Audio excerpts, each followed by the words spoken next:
When I was asked to present, I did have to, like I said, kind of condense this down. So I thought about what I get asked the most often about background checks. I get tons of questions, so I kind of had to narrow it down to a couple of key topics and the questions that kind of fall under those topics. So today's objectives, we're going to go over the key topics that you see on your screen. Timing, types, and how to deal with the results. So to dive right in, timing of background checks. So I get asked very often, when should you be delivering that authorization form? Because if you're not getting that authorization form signed off on and you're using a consumer reporting agency like AIM, you should be having that signed. Best practice is at time of offer.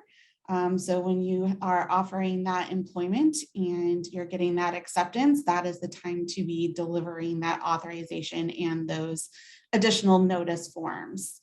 There are some states where specifically lately, just in like the last month or so, Maine came down with a new amendment to one of its laws that you can't even ask about criminal history until after an offer is made. So you may want to double check with your jurisdiction that you're currently in as an employer to see if that is an additional requirement. Most states, as you know, Pennsylvania being one where you guys have MEA at, they have the ban the box kind of law where you cannot ask criminal history information at the time of application. You have to wait till later in the process. So now we're seeing a trend of states moving towards, okay, yeah, you can ask later in the process, but now that later time is after that conditional offer is made. So just kind of being aware that that is now a newer trend. So you'll be asking about that criminal history section at the time of the conditional offer and handing the authorization, any kind of state notice forms. If you're using a consumer reporting agency, you'll also be providing a summary of rights under the Fair Credit Reporting Act. So there's going to be a lot happening at that time of offer. So you want to make sure you have all the necessary forms ready, prepared, and in compliance format. So just kind of keeping that in mind, that is a newer trend we're seeing. So if you want to go ahead and make the change, it's not unadvised, but just making sure you're doing it at the time of offer. So timing of checks, we have the pre-employment, but we also have what I call maintenance checks or the annual checks. Basically, annuals are just kind of keeping a pulse. Doesn't have to be as in-depth as your pre-employment background check, but it's keeping a pulse on the nature of your employee base. Things change over time. Maybe they've moved functions on jobs, so they've actually gotten promoted over time. Maybe they are driving for your organization. So there's a lot of things to consider here. Something to note, if they are driving for your organization, the driving record of an individual is the thing that changes most over their lifetime. So if they moved into a role that previously didn't have that as part of the role, you may want to run a driving record on that individual to make sure that you can keep your insurance policies up to date, all of that kind of stuff. With all of this that you're seeing on the screen, you do need to have a policy in place. So these are two separate policies. You have your pre-employment policy, and if you decide to conduct annual checks, you also need to have a separate policy that outlines annual background checks on people. So just making sure that these items are in place prior to performing background checks, because I got asked this the other day. Someone wanted to start running background checks. They hadn't been doing it previously. They didn't know where to start, where to go. So you're going to start from the policy first, then the timing of the checks that you want to do, and then what do you need to put into place after that? So this is very high level. Usually I have more questions around that get more specific on these different types of timing of checks. But again, if you do annual, just kind of making sure that you have that annual policy in place. Some people don't think about that first. And then do you want to do everyone in the organization? Do you want to only do drivers of the organization? Do you want to do specific departments? You will have to get very specific in that policy if you decide not to do everyone. So some things to consider, but due to the nature of the questions that I get, these are the hot button topics that I get asked most. Then the second question I always get asked, well, what should I be running on my people? So there are different types of background checks. There are what we call physical checks versus database checks. Then you have your criminal checks versus your reference checks. And then certain search scopes versus, what's allowable to report, not allowable to report. So you have a lot of moving factors here when it comes to types of background checks. First and foremost, what industry are you in? That's going to be the first question that I always ask, because your industry will also dictate where we go with the conversation. Because if you're in an education industry, you have very specific requirements that you have to meet as far as background checks. If you're in a manufacturing setting, not as much so. So you do have some different requirements based on the industry. So that's the first question I'm always going to ask. The second question I'm going to ask is, who are you background checking? Are you background checking all your employees? Are you just doing certain sections of your employee base? If that is the truth, then what is that employee doing? So you're going to run a check based on the job that they're going to be performing, because you don't want to get extraneous information that would have no impact on that job whatsoever. So if they're not driving for your organization, you don't want to run a driving record. But if they are, that would mean that you would want to incorporate that. So it's considering the type of job that they're going to be performing. So that being said, what are physical checks versus database checks? A physical check means that you are actually going on site to source record information on an individual from the courthouses. A database check is a database where source points from all over the country might be including some information, but it's not going to be all information. It may be outdated information because they only update it maybe once a quarter. There may be holes because maybe something changed in the case. So your database check is not going to be as up to date as your physical check, because your physical check will give you the most up-to-date information. It'll all be inclusive.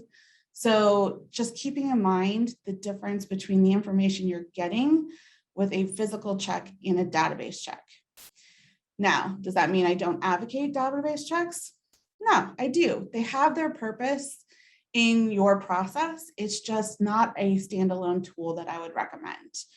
A database check is something that I would recommend supplementing your physical checks with, because some databases offer additional government agency information like sex offender registry lists for all 50 states. Maybe you're getting Office of Inspector General, the OFAC, the Global Terrorist Watch List. So maybe that is coming in on your database checks as well. So it's a great supplemental tool, but not a standalone. You always want to order a database in conjunction with some type of physical search, whether that's a county search, a state search, what have you. So each one has their own information data sets. So what are reference checks? Well, reference checks are the employment verifications, educations, and personal and professional references.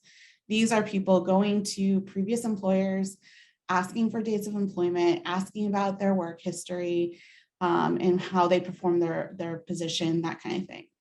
So these are what we call reference checks. And actually, in today's current environment, these are becoming increasingly more popular.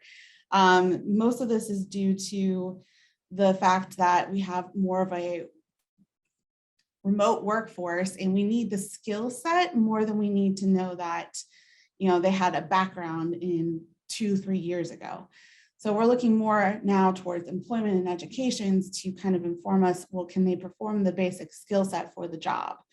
So these are becoming more popular. So you may want to start considering incorporating those into your checks as well, especially on the more skilled positions or office-based roles. These are playing a larger portion of the background nowadays. So all that said, what are the variable return time and cost on types of checks? So nowadays, we are still experiencing COVID, obviously. And with COVID, that comes with some issues that are coming into play with as far as return time on the information on a background. We are still seeing closures at the court levels. We're still seeing the policies in place to promote social distancing. So it's limiting access to the terminals to get access to the information. So right now we are experiencing longer than normal turnaround times, and it's nationwide, and it's going to be for any provider. We have to comply with the courts as far as what they'll let us access and when they'll let us access it. So the variable return time on checks is going to be consistent across the board. We're going to continue to see that probably into next year. So just kind of keeping that in mind. And it's not typically something that the researchers can control as far as getting access to these data points. So what does that mean? So when you hear somebody tell you that, oh, I got this search back within 24 hours, it was super quick and easy, take a step back and see what search that was. Because your database checks, yes, we can get those back within 24 hours or so. And that'll be decent information. But like I mentioned earlier, it may not be full complete. It may be having holes in it. It may be a little outdated. So you want to take a look at what you're actually getting when you're hearing a 24-hour or less turnaround time or an instant search. Normally, that's not the case. And even our database checks here at AIM, we actually take it a step further to make sure that the information that's being reported on that database is actually accurate. So we'll actually take an added step to confirm it before we release it. So it's not always going to be instant. So just kind of keeping that in mind when we're going through the conversation and you are experiencing longer than normal turnaround times. It's just the nature of the industry right now, as the COVID still plays a part in how we access the information. So the next thing to consider is variance in state, county, and local laws. So Philadelphia and Pennsylvania, that area, we love that area, has very, very specific information as it relates to what you can use in your background information. So Philadelphia area in particular, you're not allowed to use arrest information, only conviction information. And typically it has to be felony or misdemeanor level information. And you can only consider 7 years back. So that being said, you won't see arrest information in Philadelphia. You won't see summary judgment information in Philadelphia. When you get your reports back, you'll see felony, misdemeanor type information, and there'll be convictions only. Also, what kind of search scope are we looking at? So Philadelphia, again, that's a 7-year search scope. What does that mean? From date of disposition or the conviction date, you will be able to get information back 7 years. You will not see anything older than that. But there are some jurisdictions out there that will allow for a 10-year or unlimited search scope, depending on the jurisdiction, the laws, what have you. Aaron, before you move on, we do have members as well in New Jersey, and I know they're difficult on a lot of HR policies. Do they have anything in particular around any of these type of areas? Off the top of my head, they're not as specific as Philadelphia is. Philadelphia is very specific. Now, Pennsylvania takes a step back and it's a conviction only for 7 years as well. They're kind of following Philadelphia's lead. There is potential for wiggle room there, though. You could potentially get 10-year information outside of Philadelphia, but I would still leave it in the 7-year. New Jersey, if I recall correctly, and I'm sorry, I didn't refresh my memory off the top of my head before this call, New Jersey doesn't have the same type of restrictions as Philadelphia and Pennsylvania as a whole does. You can get conviction information unlimited in New Jersey. As far as arrest information, it would be less than 7 years if it had an arrest in the last 7 years. Now, is it advisable to use that information if it's arrest only information? I don't advocate for it. I advocate for using if it's actually a convicted record, but New Jersey doesn't restrict that as far as what we can report of arrest information. But as far as capping it, New Jersey, I believe, does not have a cap on how far back we can report conviction information. Okay, and there was one comment from an earlier slide, you mentioned about the ban the box, and we know for sure Philadelphia is a ban the box. I think you might have said Pennsylvania, which I don't believe PA has it across the board, is that correct? I don't believe Pennsylvania has enacted it statewide. That actually might be on a different slide that I'm not showing. Sorry, I have my full slide deck here. No, no worries. And we can get back if there's a question about that. I don't think Pennsylvania as a state has banned the box, but it's really hard to take it and put it in when you have Philadelphia kind of like sticking right there that says, no, you can't. Because I think there's one or two more jurisdictions that have also enacted it in Pennsylvania. So I would recommend as a best practice, just removing it totally statewide. But I don't think they have an actual state law around it. Okay, great, thank you. Okay, so search scope. So something to be on the lookout. What kind of information are you getting? Also, this is very specific to the industry as well. So just keeping in mind, what industry are you currently sitting in? Because that's also going to inform what you need from your background.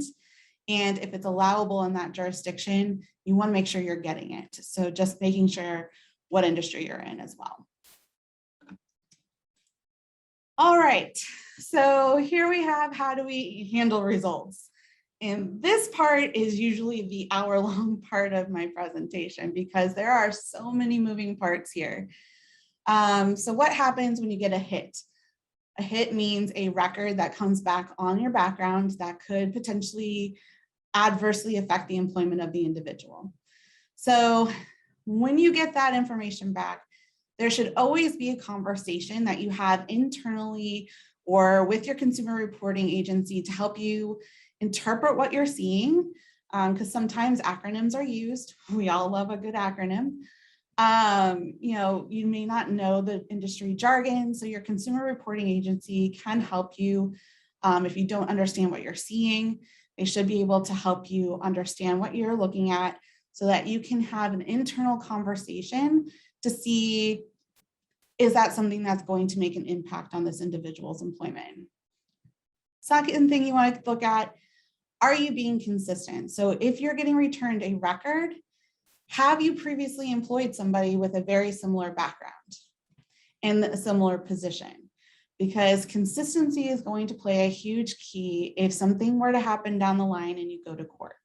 If they can prove that you hired somebody previously that had a very similar background and a very similar role, they can use that in their discovery, and potentially it's not going to result in a good outcome for you.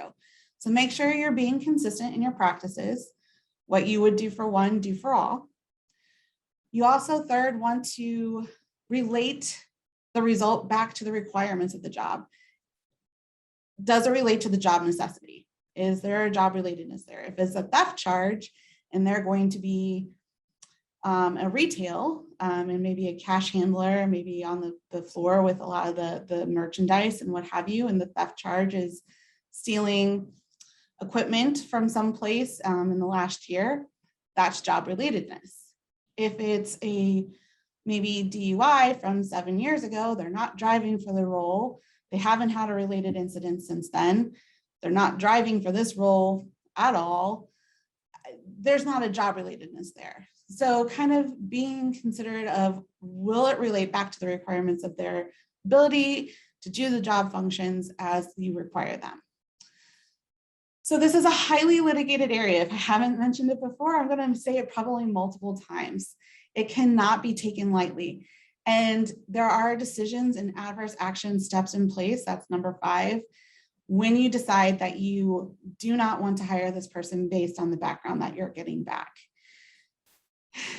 So I'm going to go into decisions and adverse action, but please note that this is a conversation that is a lot larger than just this condensed slide. And I will tell you right now, New Jersey doesn't have anything yet, but Pennsylvania and Philadelphia in particular, y'all are going to have some fun with this. So staying compliant. What's the first step? First step is consideration of information. So again, that job relatedness. Pennsylvania, Philadelphia specifically, statewide Pennsylvania, there is a job relatedness substantiality related requirement if you are going to use the background as part of your adverse action process for not hiring that person. So consideration of information is very important. Second, pre-adverse action letter. So this is the letter that identifies what specifically will be disqualifying that applicant from the employment. It will provide them a copy of their background. It will provide them a copy of the summary of rights under FCRA if you are using a consumer reporting agency like AIM. And you will be giving that information to the individual. Now, from that letter to your adverse action letter, there is a waiting period, an individualized assessment period that you must maintain. The standard is 5 business days, but Philadelphia actually has an additional step requirement where it says you must give them a 10-day response time to that pre-adverse action letter that outlined why you are not hiring that individual. So Philadelphia, you have to wait 10 days. Majority of the rest of the people, around 5 days is the recommended time frame. There's actually no set law that says you have to wait a certain time frame other than, like I mentioned, Philadelphia. But that's the recommended time. And I recommend 5 business days so that they have enough time to receive the information, review the information, contact the consumer reporting agency if there's any discrepancies, contact you, have an interactive process with you. That's the individualized assessment. And kind of going through all those steps before you make your final decision, which is your adverse action letter. And that letter will outline that the employment will be terminated at that time or the offer withdrawn. So you must go through these 4 steps. The third step is kind of what's going to be in those extended slides for you. There's actually a slide that outlines what that individual assessment is, because there's a series of questions you should be asking yourself as it relates to, okay, has this person ever been in a role similar to this previously since the time that they had the conviction? Were they able to successfully function in that role? Do we see a pattern happening in that person's background where they're consistently every year getting a DUI and they're going to be driving for our organization? So it's kind of taking into consideration all these questions that you should be asking yourself in that individualized assessment. And again, that will be in one of the slides on the extended version. And then again, the 4th one is your adverse action letter. So with all that, you should have an outlined policy with your best practices included. If you don't have one, you should have it. Now, you should not get very specific on it. It should be very generalized in that you will do an individualized assessment based on job relatedness. It should outline who is part of that conversation. Is it a board of people? Is it a group of individuals in the organization? Is it 1 or 2 people? Who plays a part in that conversation in whether this is going to impact the role? So that should all be outlined in the policy, because at the end of the day, you're going to fall back on that policy to help support you in your decision-making processes. So that is a very important step to have. Okay, so that was a lot of information and it's very high level. If you're using AimCheck or AIM, I always recommend giving me a call every time you have to go through the process. I'd rather you get it right every step of the way than potentially run into a pitfall. So I always advocate for anybody using our services, give me a call every single time, even if it's just to hang out on the phone and support you. I don't even have to say anything. You can just kind of go through your process and I can interject. But I always want to give you the option to have assistance there and help if you need it. So I always say, call me. But at the end of the day, your CRA that you use or partner with should also be able to assist you. Some people provide pre-done letters so that you don't have to do some of the work yourself. So just something to think about there as well. All right, that was real quick and high level, but those were the hot topics that we have in the industry right now. And I guess we're going to open it up for questions. That was great, Erin. One question for you related to reference checks, and I know we get this all the time. So is there any tips and tricks to get anything other than the person worked here? And like a lot of companies are very reticent to say what type of employee somebody was. What are your thoughts on that? So from experience, if you are hitting a wall and they're saying that they can't relay that, it's because it's part of their policy. We have one here at AIM, very similar, where we only allow for dates of employment and position title to be given. We don't provide character references. None of the employees can provide any kind of professional reference. And it's to protect the employer. And we get that. What you may want to look for is them to provide references that don't currently work at the employer that they're leaving. So you want professional references from previous employers, because those are the people that are more likely to give you information, even if the employer will not. And then sometimes the professional reference doesn't always know that they're not supposed to provide one. So you may get lucky there in that one of the questions you should probably ask is, in what capacity have you known the person and for how long? Because if they are giving you, oh, I only knew them for like 3 months, but this person listed them as their supervisor the entire length of their employment, that's a red flag. So that's a way of getting around it as well, but there's no hard and fast kind of rule, especially since a lot of the larger employers like Target, Walmart, like all these huge, massive box companies use a service called The Work Number. If you're not familiar with them, it's like a warehouse where employers can pay to have their records stored for employment verifications. So a lot of these places will use that kind of service, and really all you can get is the dates of employment and position title. Gotcha. We had a couple of questions about policies. If you are an AIMCheck user, we'll get from Erin the most recent authorization form you guys are using and share that. And someone asked to make sure they're using this current one. Mm-hmm. Someone else asked for the policies around the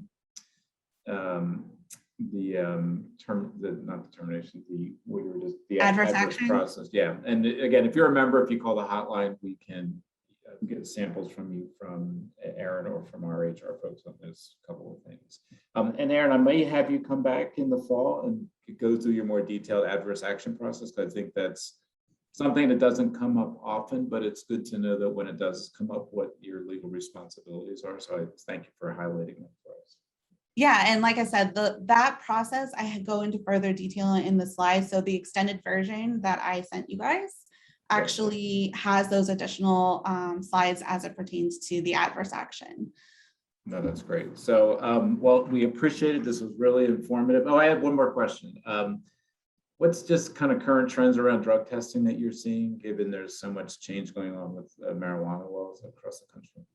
You'd be surprised, actually. A recent trend, and this might be due to more of the remote workforce aspect that we're seeing. Drug testing is decreasing in non-regulated industries. So employers are actually opting not to drug test anymore and actually doing more extensive background checks because they don't know these individuals and they're not actually going to be interacting with them in a physical capacity. They're doing more extensive backgrounds nowadays to make sure that they're a right fit for the organization and a safe fit. So drug testing is actually decreasing for non-regulated industries. For those that are regulated, the regulations are actually going to stipulate whether you need to still include drug testing of marijuana or not. Again, the laws in the area are going to kind of do that as well. I have some employers that will leave the drug testing in the panel, but then their policy outlines that they don't consider it or use it as a adverse action portion of the drug test. I have other companies that just are like, just remove it. We don't want to see it at all. We don't want to even make that even a thing. So there's no clear-cut line unless you're in a regulated industry. Gotcha. All righty. Well, thank you again for sharing with us. And again, if you are an MEA member and would like to learn more about using AimCheck services, please reach out to your member experience person or contact the hotline and they can give you more information about AimCheck. Thanks. Have a great day, Erin. Thank you.